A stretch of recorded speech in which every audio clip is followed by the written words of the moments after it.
ಸರ್ಕಾರದ ಪರವಾಗಿ ಗೋಧಿ ಮತ್ತು ಭತ್ತದ ಖರೀದಿಯಲ್ಲಿ ತೊಡಗಿರುವ ಸಂಗ್ರಹಗಾರರು ಮತ್ತು ಸಹಕಾರಿ ಸಂಘಗಳಿಗೆ ಪಾವತಿಸಬೇಕಾದ ಕಮಿಷನ್ ದರಗಳ ಪರಿಷ್ಕರಣೆಗೆ ಸರ್ಕಾರ ಅನುಮೋದನೆ ನೀಡಿದೆ.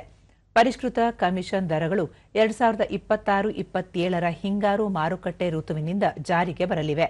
ಪರಿಷ್ಕರಣೆಯ ನಂತರ ಪಂಜಾಬ್ ಮತ್ತು ಹರಿಯಾಣದಲ್ಲಿ ಗೋಧಿಗೆ ಸಂಗ್ರಹಗಾರರು ಮತ್ತು ಇತರ ಬೆಳೆಗಾರರಿಗೆ ಪಾವತಿಸಬೇಕಾದ ಕಮಿಷನ್ ಕ್ವಿಂಟಾಲ್ಗೆ ₹46ಗಳಿಂದ ₹50.75 ಹೆಚ್ಚಾಗಲಿದೆ ಎಂದು ಗ್ರಾಹಕ ವ್ಯವಹಾರಗಳು, ಆಹಾರ ಮತ್ತು ಸಾರ್ವಜನಿಕ ವಿತರಣಾ ಸಚಿವಾಲಯ ತಿಳಿಸಿದೆ.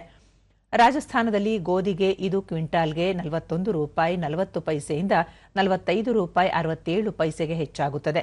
ಭತ್ತದ ಕಮಿಷನ್ ಕ್ವಿಂಟಾಲ್ಗೆ ₹45.88ಯಿಂದ ₹50.61 ಹೆಚ್ಚಾಗುತ್ತದೆ.